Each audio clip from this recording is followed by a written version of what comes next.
All right, and welcome back to No Kings on the Hill. Good evening. I am Dr. Hill, your host, and thanks again for joining us on another Wednesday night. Tonight is one of those nights where things are happening around the world and in our own political backyard collide. American Israel bombs have been raining down on Iran since Saturday morning, Iran time, making this day 5 of military action there. If you are new here, please make sure to follow or subscribe, depending on how you are watching the show. And check out our website at No Kings on the Hill with drhillaw.com, where you can hear. Sorry about that. I've got some back play happening in my head, but where you can hear our subscribe to one of our 3 plans to help support the show, participate in subscriber-only lives and Discord chats, access our weekly blog, get a chance to be a guest host once a month, and vote on what topics you would like to see covered next. Okay, I think I got it muted now. Finally, I was trying to figure out which one of my ones was playing. So don't forget that we will be broadcasting live from CPAC March 25th through the 28th for 2 hours each day on the Patriots Prayer Network. And also check out all the other superstar Christian conservative talented network on the network. Stop by and say hello for a chance to get a free t-shirt or hat.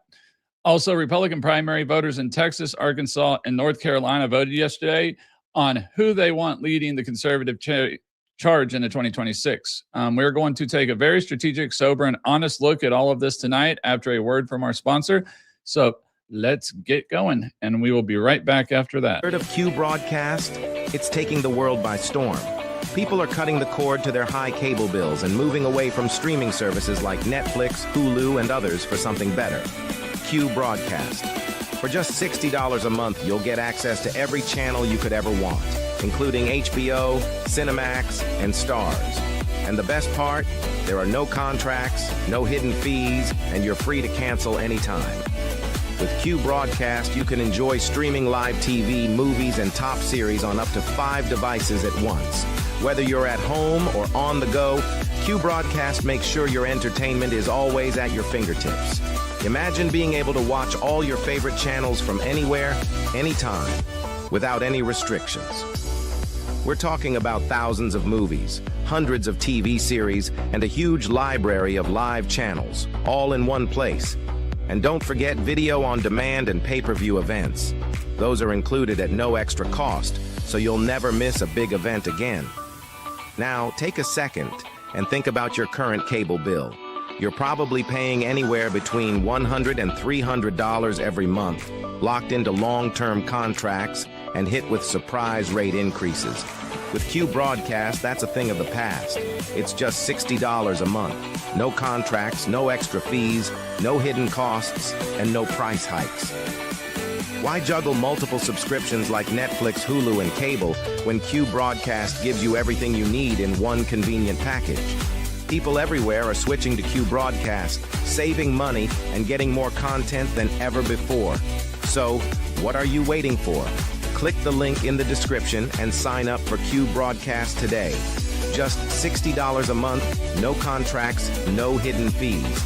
It's time to take control of your entertainment and start streaming smarter.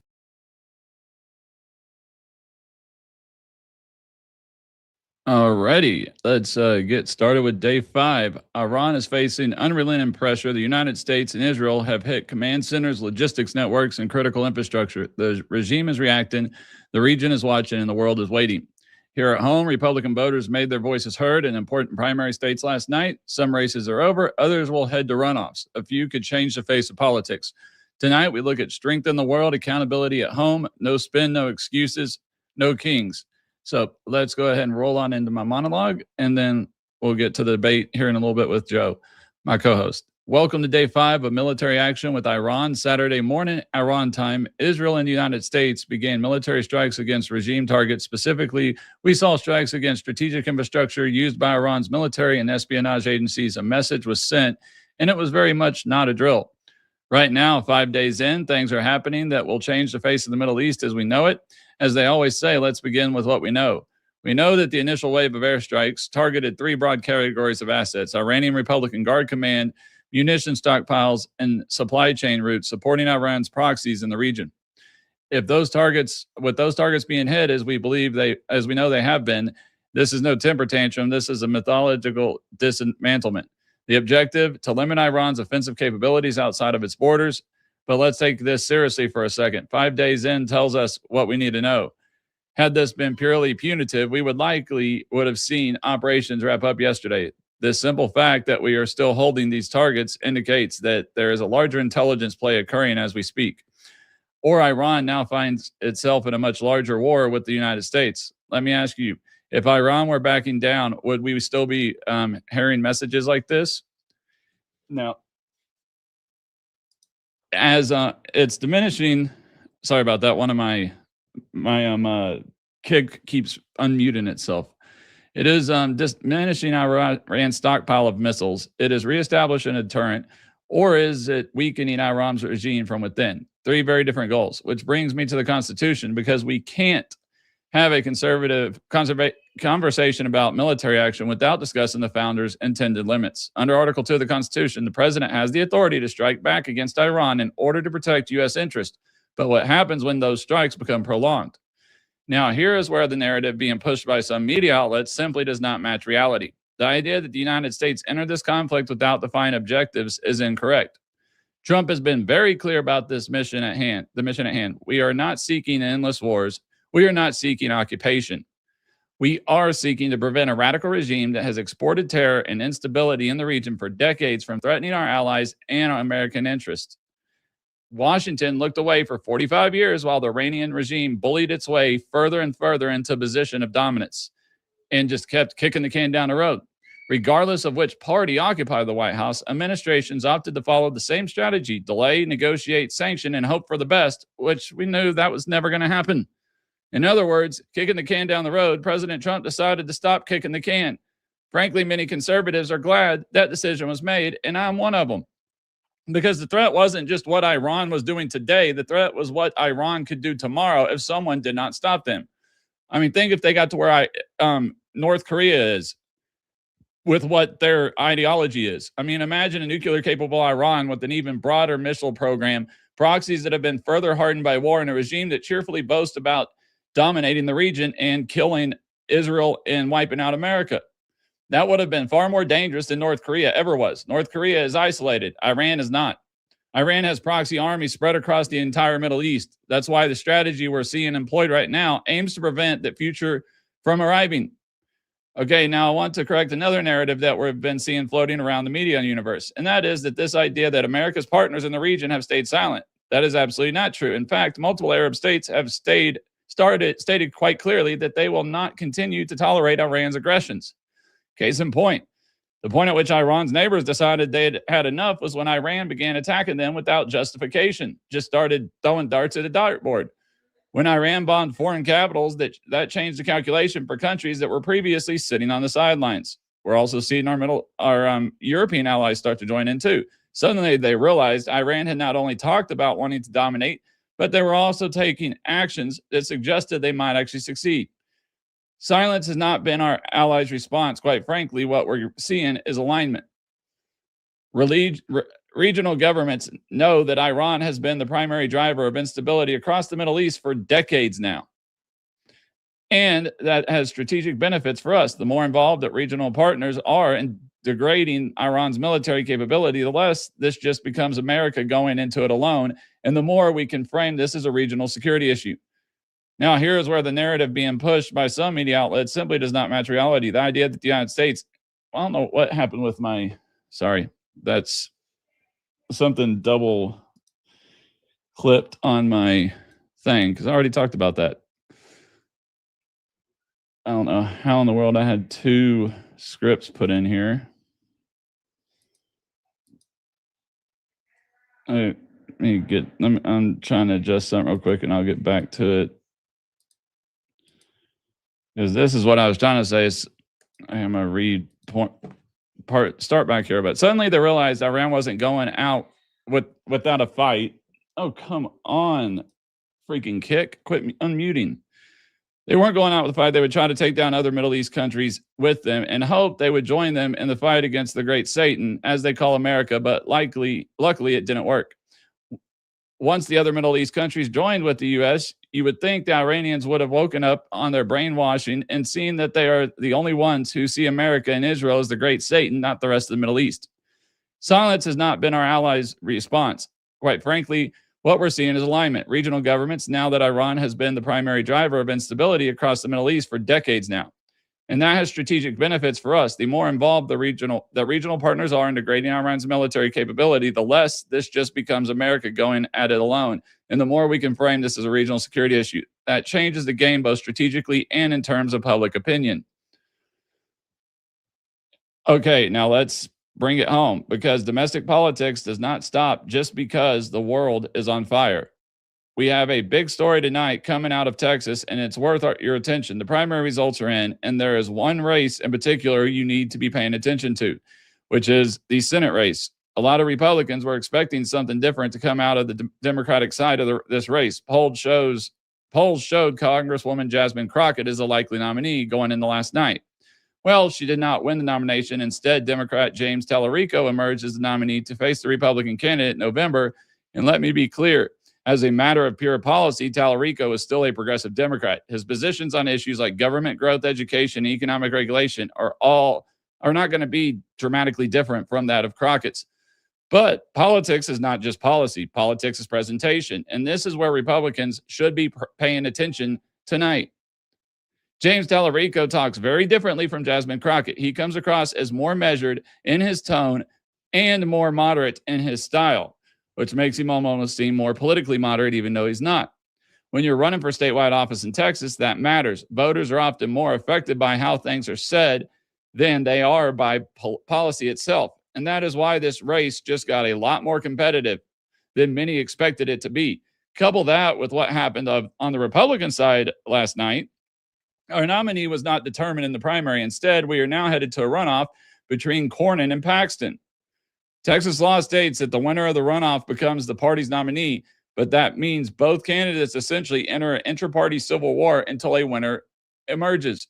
Runoffs are never ideal for the simple reason that they can eat away at resources, divide your coalition, and give the opposing party more time to organize and consolidate their supporters. Hell, even Trump is weighing in on this race. According to CBS News, Trump has encouraged Paxton to step aside and consolidate the Republican vote behind Cornyn to prevent unnecessary bleeding ahead of the general election. Friends, if Trump is telling a Republican candidate that they're losing and to step down, you know he believes this race is critical. That's why he finally jumped in. Texas has been a Republican stronghold for as long as most of us can remember, but demographics, turnout, and candidate quality matter.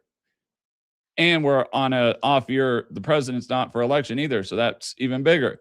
Now, no race should be taken for granted this cycle, especially with how these two factors combine. You have a Republican runoff that's going to give Democrats plenty of time to solidify their voters, and on the Democratic side, you have a nominee who will run as a moderate because of how he talks. I do not care what his position on abortion is. If he centers his campaign around being the reasonable guy, they're going to look at it that way. Texas is going to be a battleground state this year, and if we don't take these races seriously, we are going to regret it come November. Don't get me wrong, Republicans can still win this race if they run smart, keep their messaging unified, and make sure voters know what's at stake. Again, elections are not won by just having the best policies. They're won by winning the messaging battle and coalition building. We are looking at two major storylines tonight, and they well set the tone for where we head next week on the world stage. We are taking decisive action to prevent an international menace from growing into a greater threat before it's too late. While also here at home, we have an election underway that will decide the political future of one of the country's most vital states. And we also had elections in Arkansas and North Carolina last night, too, to kick off the midterm primaries. While all the Republican runoff elections in Texas, congressional districts, and the Senate will benefit No Kings on the Hill and both of us, me and Joe, as we will have plenty of candidates wanting free airtime and interviews at CPAC in 3 weeks. It hurts the Republican Party and possibly our hold on power in the state of Texas. So Paxton, you need to step down. Cornyn has his incumbency and doesn't have the skeletons in his closet that Democrats will tear you down with. Also, any Republican congressional candidates who only made it into the runoff because of the crowded field needed also step down for the betterment of the party and not allow Democrat socialists to get into power. Two different battlefields, two different stakes. So let's discuss. Joe, we'll go ahead and bring you up here. I'm going to just finish one more thing with going into back into the Iran war. We're going to shift now into live strategic analysis. We're on day 5. What stands out to you right now from an intelligence and operational perspective? Yeah, you can hear me now, right? Yep, it's good. You got it. Okay, perfect. I mean, what stands out to me is that you know, I a lot of people are giving the verdict. They're saying this is a good decision, this is a bad decision. For me, I am not going to dictate what I think yet, because as this unfolds, this could either play out in a way I think is beneficial to the United States and a smart way of going about things, but I could also see this completely backfiring if we do end up in a long term war, whether even with no boots on the ground. If we're just bombing Iran for the next year or two, then obviously that's not ideal. What we did in Venezuela was ideal, right? Surgical, quick, and then you had the Venezuelan society get behind us, and essentially the very same forces that were opposing us are now enforcing our will in that country. So in Iran, that's the issue, is that right now you have the societal structure that's under immense pressure, right? Their energy infrastructure, transportation, ability to access the internet. These people are going to be bored. They're going to be hungry. They're going to be worried. So whoever steps in and provides stability to them is going to be, who takes power in Iran. And right now, the only group that seems to be doing that is still the IRCG. And anytime that you engage a country like this and you tear apart the infrastructure, you have a high number of people who are unemployed. And you being Army, I'm sure you're familiar with this term, right? Military age male, right? MAM. And the key to the future of Iran is whoever can organize and get those MAMs working for it would be great if they were working to implement democracy, and if they were trying to rebuild their country. But the opposite could be true. They could all be radicalized and recruited by either IRCG or other extremist elements within Iran. So you know what I as somebody who went to Afghanistan 4 times, I can't ever say I'm pro war or that I'm pro intervention. But do I think the Iranian regime was evil? I absolutely do. And I also I think that it's way too soon to tell what the actual outcome of this operation will be, because this is a war that's not the closest thing that we have for comparison is Libya, and that was under Obama. I don't think that was done perfectly. I think that was far too high bloodshed, and we took out all the infrastructure that Gaddafi built because it was Gaddafi's. And we saw what happened in Libya. People keep saying this is not Iraq, but I want to hear this is not Libya either. That's my request. That's just a little bit of surface level analysis. If you want to comment, we Yeah, can go back and I forth. mean, I still think that I'm probably gonna spend more tonight on the election because it's a bigger issue. That I mean, you're gonna be the amount of. Well, I'll go back to the Iran thing in a second, but it's just saying we're probably gonna spend more time on election because the amount of Republican runoffs is ridiculous. It's insane. And so we really need to dig into that. But I think that it's like I said in my monologue, even though it got screwed up because somehow some of the stuff got put in there twice whenever I was redoing it. I don't know how. But I truly believe that with the way that, especially with us taking all their leaders out and the way that they're acting, this is going to help bring more stability and peace to the Middle East. Maybe not right away. It might take 6 months or a year for it to truly enter that space. But I think without having the theolo- theology type run government and having that radicalized Islamic government running Iran and having not having the proxy terrorist organizations having that financial support anymore or the weapons support anymore, they are not going to be the threats that they once were. We're not going to consistently hearing about Hamas and Hezbollah trying to attack Israel from the north or the south. And then we can also see, it's funny, we've talked about, I've said how on previous shows how a lot of the stuff that Hamas was trying to say that Israel was doing was not what actually Israel did. It was what Hamas was doing, but they were using propaganda. Now we look at what Iran's trying to do with America is they're trying to make it look like we're purposely bombing schools, or that we're hitting schools, just like they tried to put out they used a video game to say that they had to tell their 80 million or 90 million people that they had taken out the USS Abraham Lincoln, and it was really AI from a video game, because that's the type of propaganda they try to spread to change the narrative, to try to change the support. And I think we've seen that, and the same thing, you see that through their proxies. Anytime Hezbollah or Hamas or any of those terrorist groups start attacking another country or talking to other people, they Iran has come back in and used propaganda to make the person that they're attacking look like the bad guys. And I guess, Yeah. like the other thing, like I said, I think one of the reasons why they started lobbing stuff at just all the Middle East is they figured, oh, hey, America's a great Satan. If we start bombing them, then they're going to get pissed at America because they're going to feel like America's at fault. And so they're not going to come at us. They're going to support us.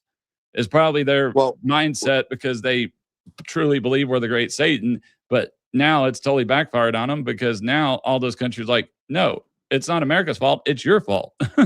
Well, so when I see that, what I think, and for anyone that doesn't know, I was a translator in the Air Force, and Farsi was one of my languages. So I have probably a little bit of more in-depth, knowledge of Iran as a country, as well as the threat environment there. But I would say that what most likely occurred was that the Iranians had, an operational plan in place if they were attacked, and they assumed that, a coalition would be participating. So when their command and control, their C2 structure was completely wiped out, top down, then the higher level commanders telling them, do attack this target, don't attack that target.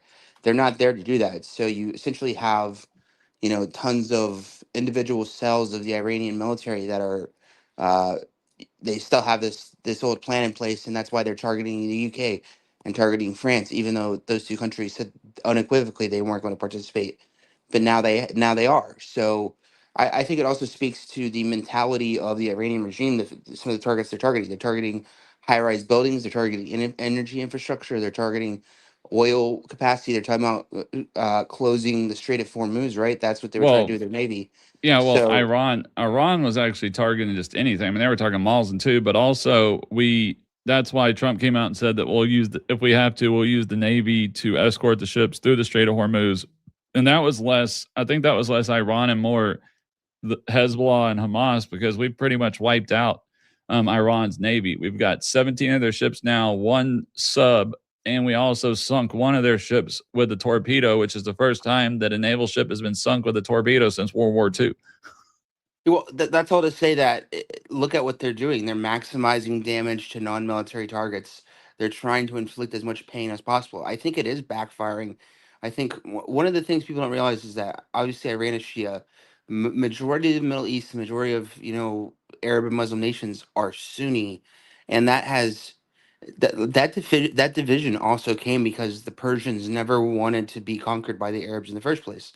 So they're just too culturally different from the rest of the Middle East. So that division is already there, and obviously that played out in their, I guess, calculus. They assumed that these countries would be attacking them anyway. So, but it does also show that proverbially, like when they were threatened and they were taken down, they basically had this kill switch that said, if we're taken out, you start inflicting maximum damage. And I think that's what they're trying to do.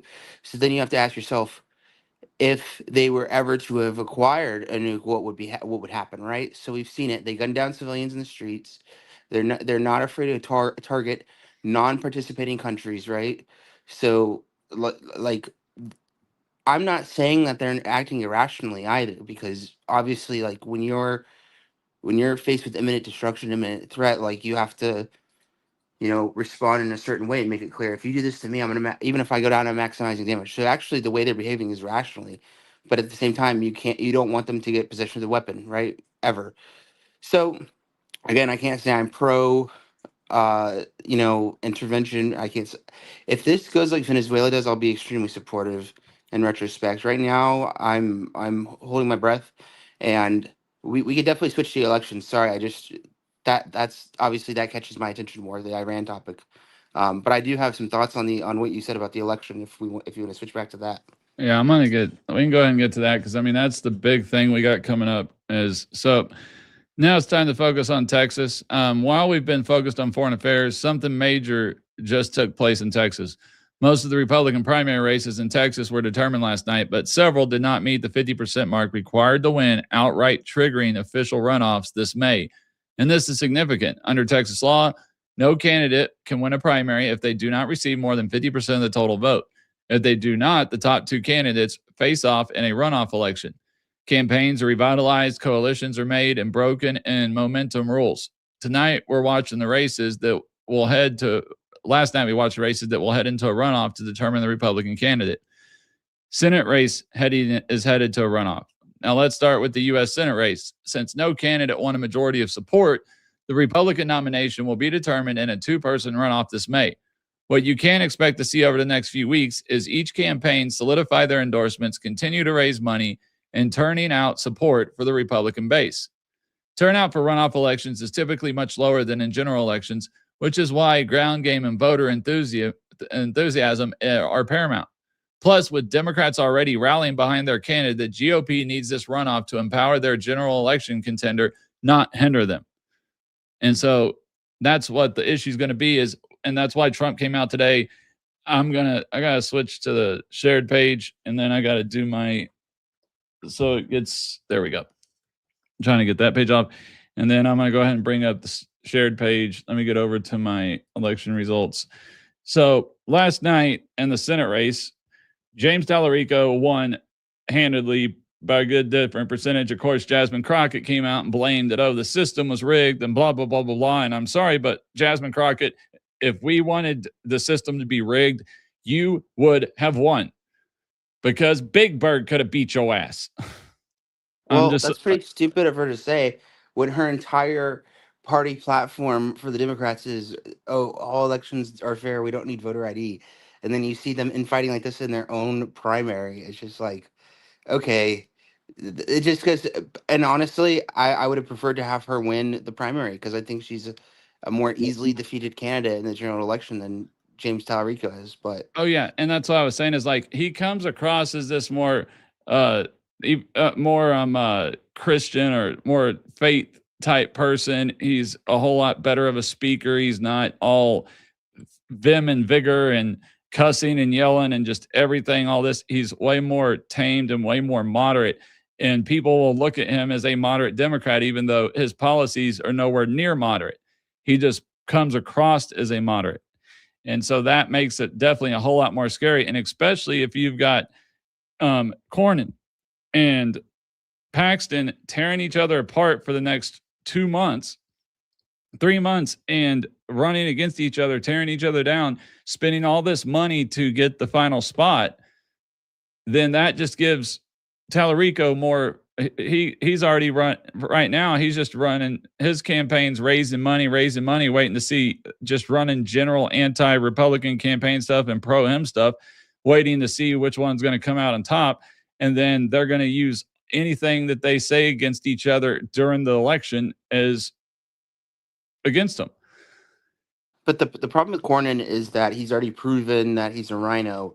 So even though I agree, but the thing is he's got the lot bigger pocketbooks. He doesn't have he hasn't been claimed as a false as committing fraud and had that charge against him, even though is committing fraud and had that charge against him, even though I don't know why this keeps on doing this. And had that charge against, even though the attorney general even though him as attorney general, he did get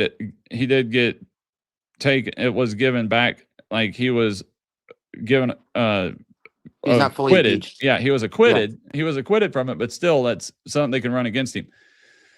And Cornyn does vote with Trump like 98% of the time. So it's not like he may not be as pure MAGA as what some people would like, but he can win the moderates. He can carry the moderate people. And I would have a feeling that he's probably going to poll better in a general than Cornyn does, even though Hunt actually polled better than Paxton and Cornyn for the general, but he didn't even get above 13%. So, well, I don't disagree. I think Cornyn is a better candidate to go up against Tallarico because he is more muted and more moderate than Paxton is.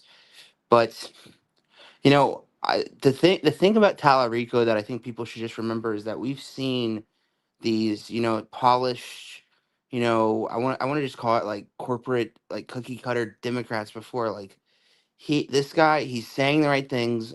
He sounds populist, like he's talking about Catholicism, Christianity, and also what's up with the huge increase in an influx of Catholic Democrats? I've never seen so many Democrats with ash on their forehead until this year. This just weird observation.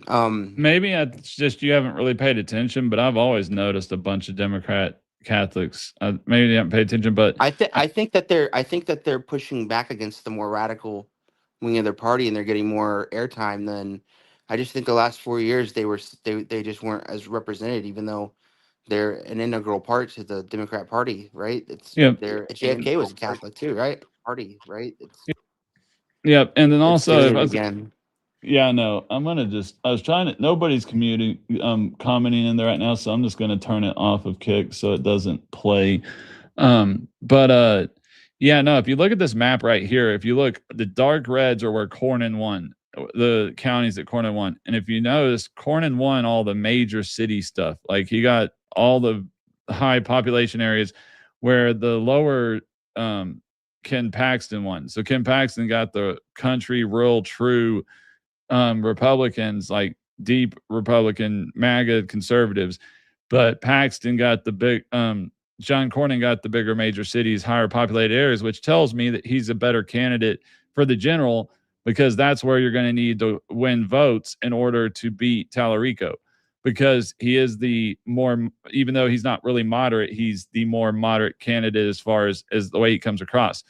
But now let's get on to our. Well, there is one other thing I want to. Like, have you seen that? I know this is not Texas, but there's a woman in North Carolina. She's Yeah. actually a leftist, and she's running in the Republican primary in North Carolina. So there are.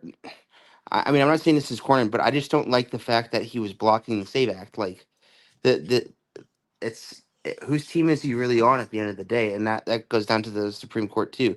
Which again, I don't think everybody has to think and vote the same way all the time, but like if he was a Massey or Ron Paul or Rand Paul, voting idealistically, I could support it, but he's just not.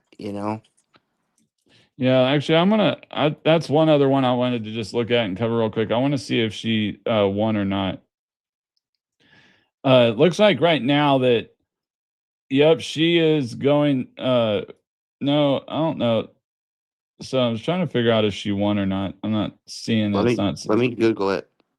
I was trying to see what her name was and see if she did. But while you're doing that, I'm going to go ahead and go through the rest. So, governor came out. It's between Gina Hinosa and Greg Abbott. Attorney General is going to be a runoff between Mays Middleton and Chip Roy. Not really worried about that hurting the Democratic run there, because getting a Democrat as Attorney General, don't really see that happening.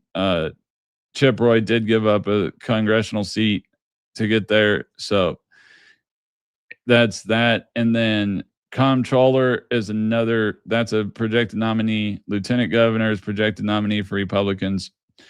So now when we get down here to the houses, so I want to get on this. Now, when we look at the congressional district runoffs, now let's look at Texas congressional races head into a runoff. Several districts failed to produce a majority winner last night, meaning voters in those districts will head back to the polls in May to decide the Republican nominee. District runoff number 1 is Texas Congressional District House District 7. The top 2 candidates advancing to the runoff are Alexander Hell. Let me get to 7 here. Are Alexander Hell and Tina Cole. Now, I think in this one, Tina Cole should just succeed. She should concede and get back Alexander Hale and get it done with. Because the only reason that she is even in the runoff is because of the other two candidates pulling votes. Because she's at 26.8%. I mean, she's not even above, like she's almost 20 points lower than Alexander Hale. So if it wasn't for these other two getting 15% of 15 and 12% of the vote, then there's no way that she would even be in there, and Hale would be the nominee. So we've got that one. It's usually a blue district anyways, so I guess it really doesn't matter, because it would be nice if we could flip it red from blue, because the incumbent on the blue side wasn't even challenged, which tells me it's a highly blue district, probably consistently blue, because that's kind of the same way on the Republican side. If you don't see anybody challenged, it's usually because it's a solid district on the Republican side too. So that's what I think should happen. She should step out of the way, because there's no chance with us winning there's no chance with us even trying to flip that blue seat if they're tearing each other up into the primary and through May. Now, District Runoff 2 is Texas Congressional House District 9. This race also heads into the runoff. Now, this is Alex Miller and Briscoe Kane. And this one is one of the new districts that was drawn during the congressional map for supposedly 5 congressional seats. 2 that were guaranteed. I think it was 3 that were 2 or 3 of them were guaranteed, are pretty much are red. The rest of them lean red. So I'm not sure if District 9 is a projected totally red or a lean red. But either way, these you have a little bit closer. So it's hard to say that Briscoe should drop down, because you really don't know if Steve Stockman and Dane Mines plus all the other 9 people had not been running. I mean, there was like 12 candidates in this district. If all these people hadn't been running and it just been the top 3, there's no telling if Alex Mueller would have gotten above 50% or if it would have been Briscoe Kane. That's hard to tell, but it's another one of those new districts that we need to ensure that we win, because that was the whole point of redrawing US 9 and represent. This was a formerly what a Representative Al Green would have been in, but now he's running US House District 18. And he's going to run off with another Democrat, a younger Democrat. So hopefully Al Green gets beat, because this is the same thing that Crockett could have done, but for some reason she thought she had a chance of making Senate. I don't know why. And so, yeah, that one's a little harder to say who should do what, but honestly, I think Briscoe Kane should. I view her a little bit like Kamala Harris, because they both wrote, like, she's just not competitive, like, in her political career. Unfortunately, like, when you make yourself a token whatever, like, that's you're not going to be as competitive. We say, like, Ilhan Omar, sure, she can get elected in Minnesota, but she could never run for president either. So I mean, I view that's kind of how I view Jasmine Crockett. I think her political career is on the out overall. Yeah. No, so our third runoff for Texas is going to be U.S. House District 16. All right. So House District 16 is another competitive race tonight where the vote split, preventing the majority winner. The runoff will be between Adam Baum and Manuel J. Barraza. And I think 16 was this was a district that somebody left. No, it's a usually blue district. So again, it really doesn't kind of matter, because Veronica Escobar is probably going to win it. She was an uncontested Democrat incumbent, which tells me that it's a highly Democratic district, and the probability of either one of these. But still, I think Manuel J. Bazar should drop out, because you're talking 1, 2, 3, 4, 5, 6, 7 candidates is the only reason why Adam didn't get above 50%, because yes, they only got 23.9, but Manuel Barraza didn't even get over 20. But you had Ruben Rios and Hector Caballillo and Raul that got above 10%, and 2 of them at 14. So again, you have the issue where you had a bunch of people pulling from the top 2 vote getters. But that's not really a House district I'm worried about, because again, that's not one we could probably flip.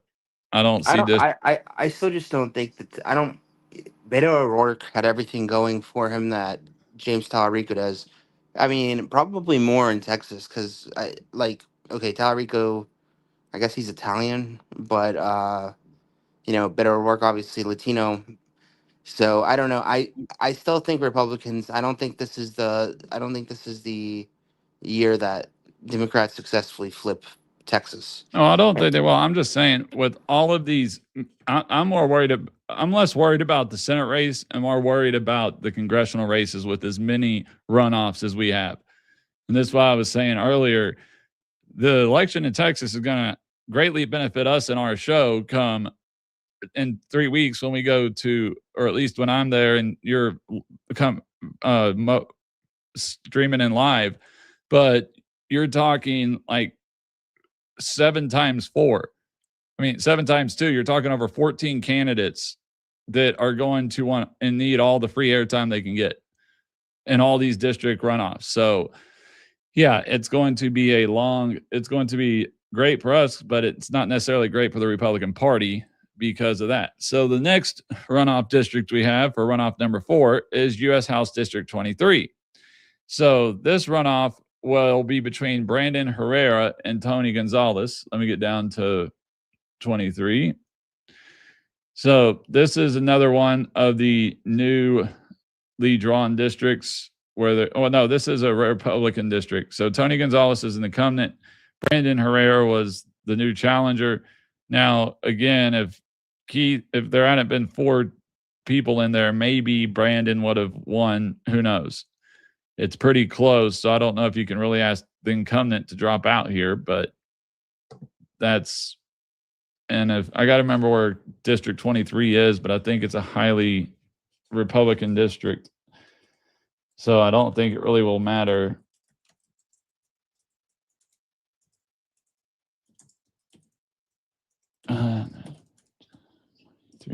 Texas. All right. Trying to see where 23 is at in Texas. I was trying to look at the map.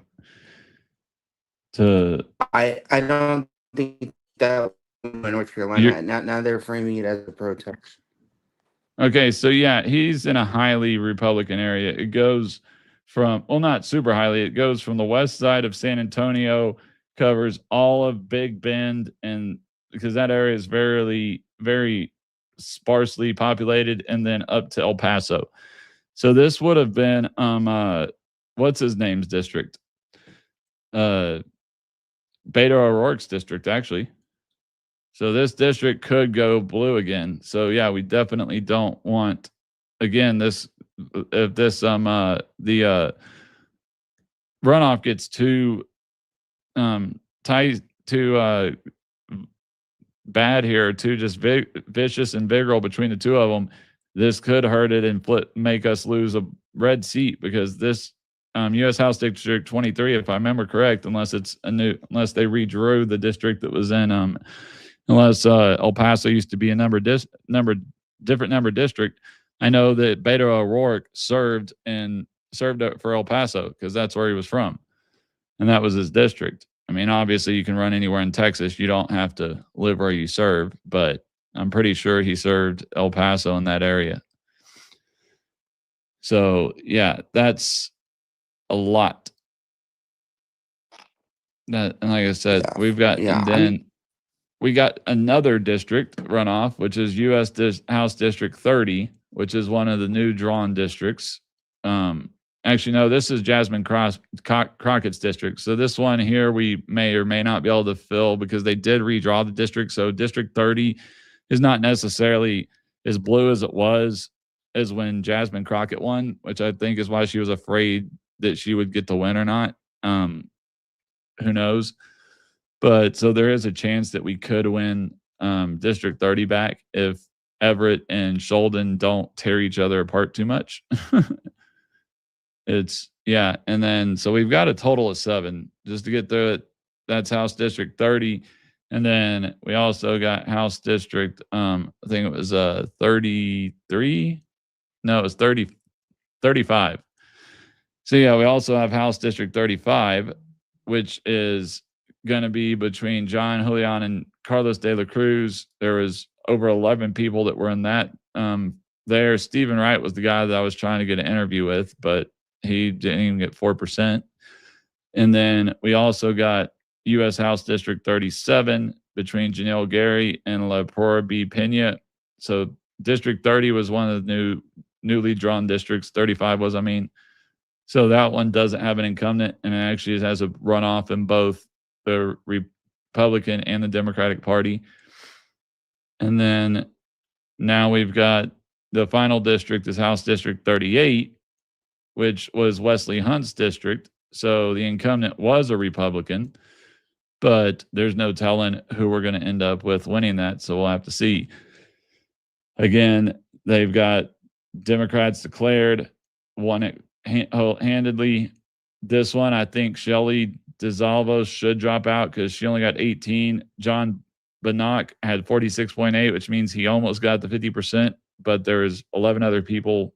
I mean, there's a crap load of other people still taking the votes from him. I need to update this because there was one election in here that still wasn't decided earlier, and I'm trying to see. Yeah, see, they still got U.S. House District 32 still is not in. As of right now, it look with 98.68% in, the Associated Press still has not projected a nominee yet, but it's looking like it could end up being a runoff. It's another one of those where I think that if it does, we need the second person should just step down because then again, this is another district that's a redraw, and Jace Yarborough's got 49%. If he gets to 49.8, Ryan Binkley's only got 21. It's like, come on, Binkley, drop. The only reason that you're even in this runoff is because of all these other people that drew votes. I sometimes wish people would know that, oh, hey, there's no way I'm competitive. There's no way I'm going to pull it off. Let's drop out and give my vote so my votes go to somebody else instead of me. I mean, because you end up hurting the party more than you end up helping yourself. Well, I think that's an issue across the board of a lot of people running for office for the wrong reasons, where they kind of feel like it's their time or it's owed to them, and fortunately, like we see it like with politicians that are staying in their jobs for way too long. I mean, you see that with Supreme Court justices and judges as well, but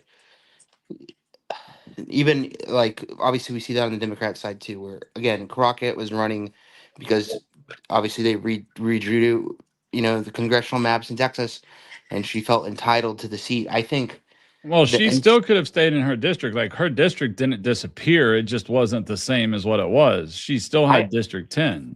I almost feel a little bit better because if you look at like the Democrat split, it was 52-40 something, right? And on the Republican side, we had a three-way split, but you know, like I think the Republicans are better at unifying under one banner, and I wonder if a lot of the Jasmine Crockett loyalists will uh, burn James Tallarico's campaign to the ground and refuse to vote for him in order to think further down the line as a means to keep Jasmine Crockett relevant and potentially, staging her to be another, uh, you know, contender for this seat in the future. If the Republicans do win, I think that she would prefer that they do, because I think that she is individually motivated, and you know, I hope we don't have people on the Republican side running that are like that. And I wouldn't disagree with that totally, but I mean, yeah, because she does have that type of people. That's her type of attitude. But I think it's kind of it might be a long shot because of the fact that Tallarico is pretty popular, but I don't dismiss it because she was already claiming that, oh, the votes were fixed against her. It's like, I'm sorry, but unless you're saying your own Democratic Party fixed the votes against you, it sure as hell wasn't Republicans, because we wanted you to win the Democratic nomination because we didn't. We weren't fearful of her running in the general. This is still uh, Schumer's Democratic Party. This is still Pelosi's Democratic Party. This is still Hillary Clinton's Democratic Party, and this is still Biden and Kamala Harris's Democratic Party. Because like look at what Biden did. He refused to get out, so he sabotaged his own party. And then to add insult to injury, he was so angry about it that he gave the wag to Kamala Harris, and his party didn't want that. He essentially said, "If I'm not going to be president, none of you guys are being president." And like that's the top echelons of their organization. So the people at the mid level they're the same way. Like so That's crazy. This county, James Tallarico only got 3 votes. Crockett got nothing. I mean, that's how small the votes were. But I mean, look at Crockett pretty much got Fort Worth, Dallas, and East. Texas down to Houston, took the whole East, but Tallarico took like everything else. He took the main El Paso district. She took the next one to it, which was just with 48 votes versus 35. And then Tallarico took pretty much almost all of West Texas and the Panhandle, except for a couple counties.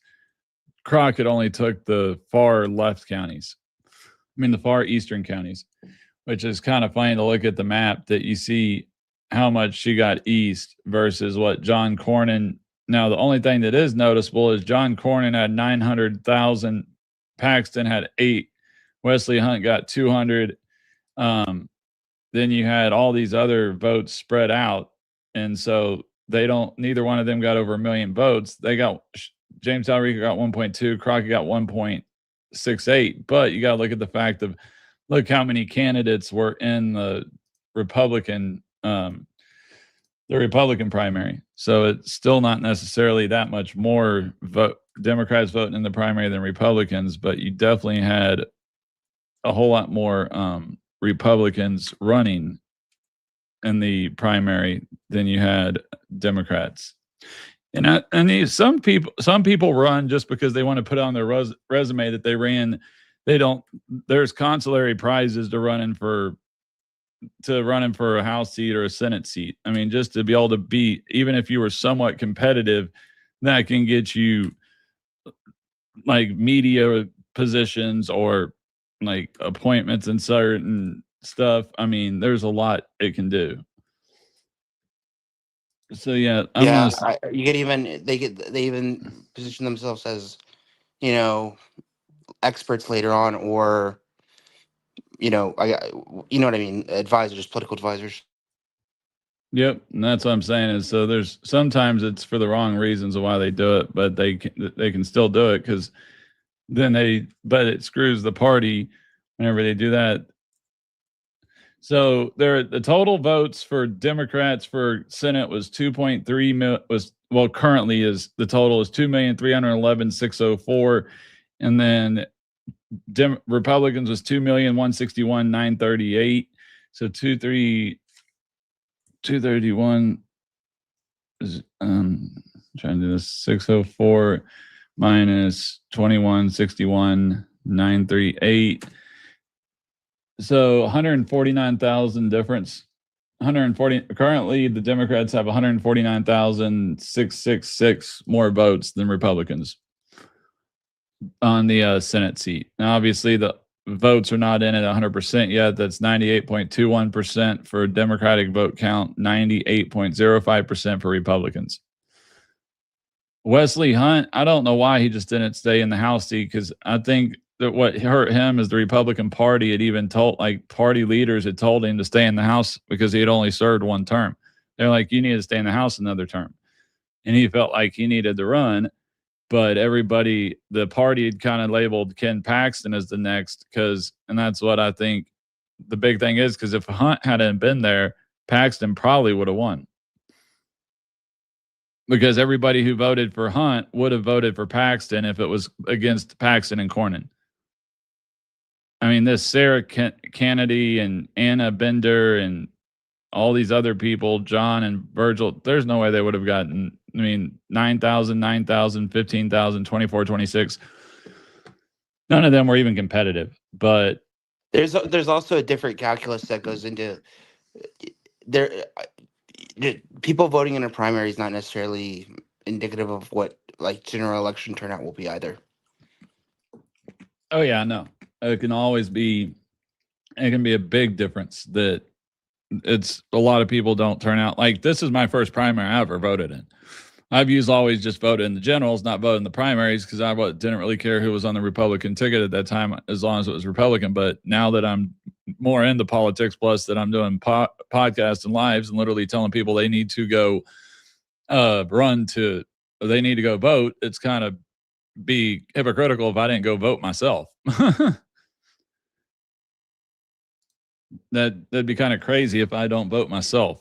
So that's why I voted. That's why I made sure I went out and vote. But yeah, so I mean, I could have still voted in the North Carolina primary, but I'm planning on switching my registration to Florida, so I could have done it because I'm military, but I just didn't feel like doing it this time. Yeah. So no, I mean, right now what we've got to really worry about is obviously I think what we can talk now is like what do we think this does? What do we think all these the what Trump did, what does that do for the what does the Iran affect the elections? Because I mean, I'm gonna go with the street. I'm gonna since we're almost done, I gotta go with the strategic importance first. But I mean, as an explanation of why runoff elections are so darn important, runoffs prolong the primary season. Runoffs make candidates bleed more cash, they wear down campaign organizations, and they can split the party apart, sometimes creating rifts that take months to repair. That's why national Republicans are already urging calm in some races. They don't want candidates to forget about part two. The objective is clear with the primary and to keep the party intact enough to win November. Texas is once again one of the biggest swing states in the nation. Every race on the ticket plays into the larger battle for control of the state. Now, as the runoffs landscape tonight, the Senate race, the congressional races, and what's going on within the Republican electorate at large. We already talked about the biggest takeaways there. So now it's kind of like, what do we think that the takeaways will be from the Iran engagement to what will happen in the elections?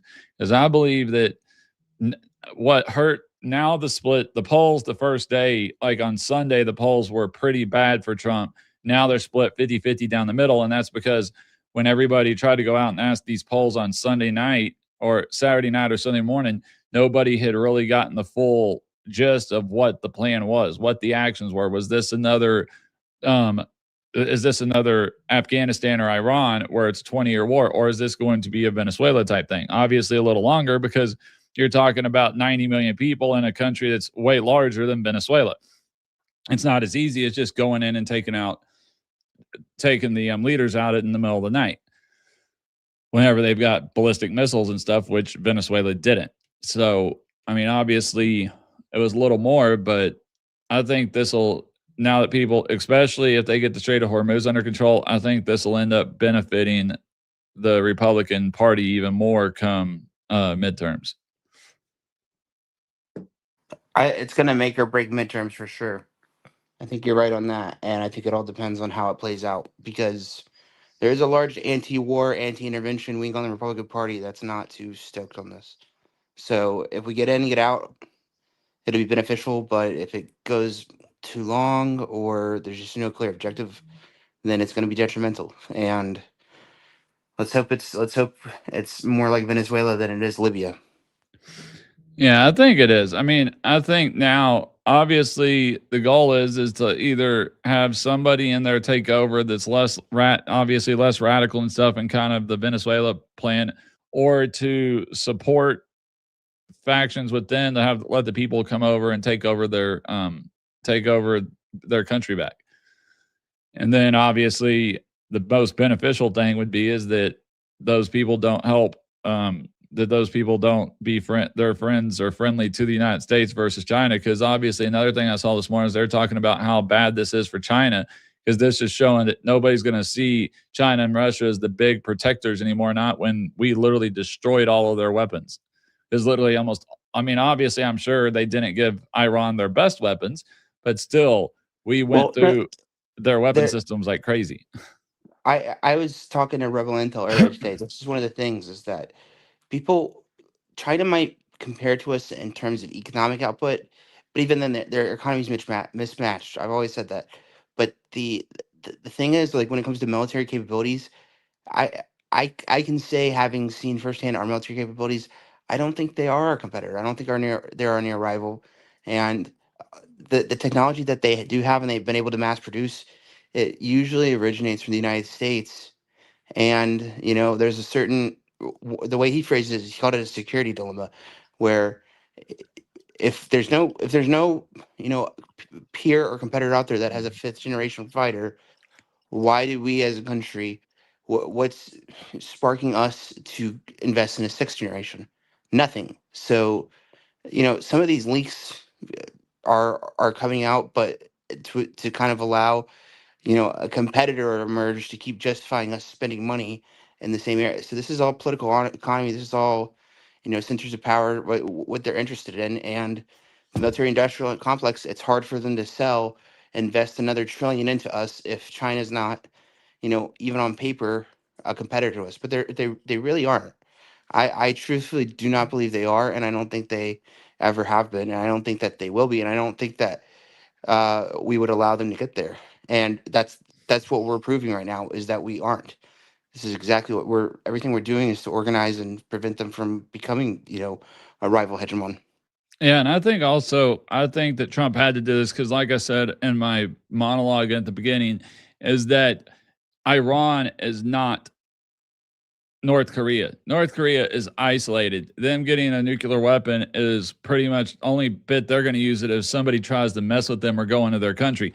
Where Iran was an ideologue and radical religious ideologue at that. And if they had gotten ballistic missiles that could make it to America, and they had gotten nuclear fissile material, weapons grade, and actually had the equipment to turn it into weapons grade, they would have started launching that shit. They would have been crazy enough to shoot it off, if not give it to one of their proxy terrorist organizations and let them launch it off. And I think that's where we had 40 years of every president kicking the can down the road, just trying sanctions and this and that, and pretending like, oh, this is going to do something, and oh, they'll never make it. When I think they had the chance because they were very wealthy. They are very smart and intelligent, have the ability to do all of it.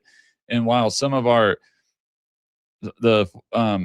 what we had done with sanctions and everything might have slowed them down, it definitely wasn't stopping them. And I think we had to put it to stop because, like Trump said, they were getting words that they were about to start attacking American stuff inside of our American bases and stuff. Whether we did this or not, they were going to start launching attacks on us.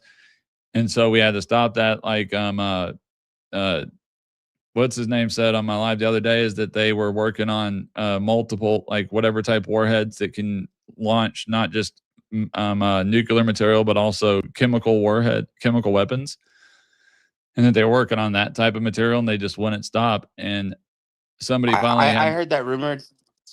Sorry, it's the browser I'm on is making me go through 3 steps to unmute. But I heard that rumored. I don't know if that's true or not, but I've heard that as well. Well, and I know Trump pretty much said that the attack was, and that's why they did it. And also, it was because they had been trying to assassinate him too. I mean, most of the time, if somebody was a nation was trying to assassinate a president of ours, that would be enough to launch strikes on them. I mean, that would be a declaration of war. But oh no, because it's Trump, that's nothing. I mean, it's ridiculous.